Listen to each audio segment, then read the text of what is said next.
आज बिजनौर मजबूती के साथ आगे बढ़ रहा है और उन्हीं बातों को लेकर के आज मुझे बिजनौर में 1000 करोड़ रुपए की मात्र 2 विधानसभाओं की बात कर रहा हूं। पिछले दिनों में बड़ा पूर्ण आया था और उस समय मैंने बुरहानपुर में सैकड़ों करोड़ की परियोजनाओं का लोकार्पण और शिलान्यास किया था और वहां पर मुझे लगभग 3000 उन पाकिस्तान और बांग्लादेश से विस्थापितों को उनके जमीन के पट्टे उनको उपलब्ध करवाने का भी अवसर प्राप्त हुआ था, जो लोग लगभग 8 दशक से इंतजार कर रहे थे।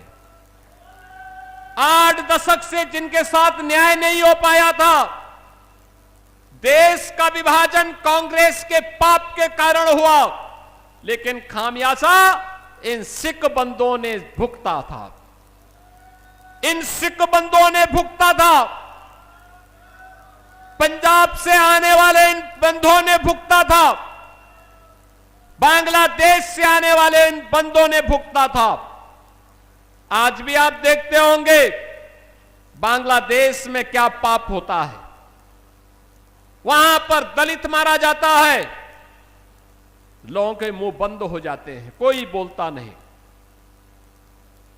उनके घर जलाए जाते हैं, कोई बोलता नहीं है। योगेंद्र नाथ मंडल के पाप के कारण ये हत्याएं हो रही हैं।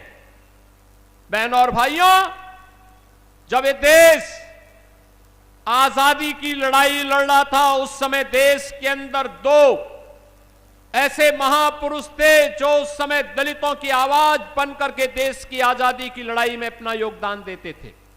एक थे बाबा साहब डॉक्टर भीमराव अंबेडकर और दूसरा नाम था श्री योगेंद्र नाथ मंडल का। बाबा साहब भीमराव अंबेडकर सदैव भारत के अंदर भारत की आजादी के लिए ब्रिटिशर के खिलाफ लगातार मोर्चाबंदी किए थे, लगातार लड़ते रहे। योगेंद्र नाथ मंडल भी इस लड़ाई को मजबूती के साथ आगे बढ़ाते रहे। कांग्रेस ने बाबा साहब भीमराव अंबेडकर को हमेशा अपमानित करने का काम किया, लेकिन जब देश की आजादी नजदीक आई, बाबा साहब भीमराव अंबेडकर मजबूती के साथ देश की आजादी की लड़ाई से जुड़े रहे। लेकिन योगेंद्र नाथ मंडल मुस्लिम लीग के बहकावे में आ गए। यह देश आजाद होता है, बाबा साहब भीमराव अंबेडकर भारत के न्याय और कानून मंत्री बनते हैं।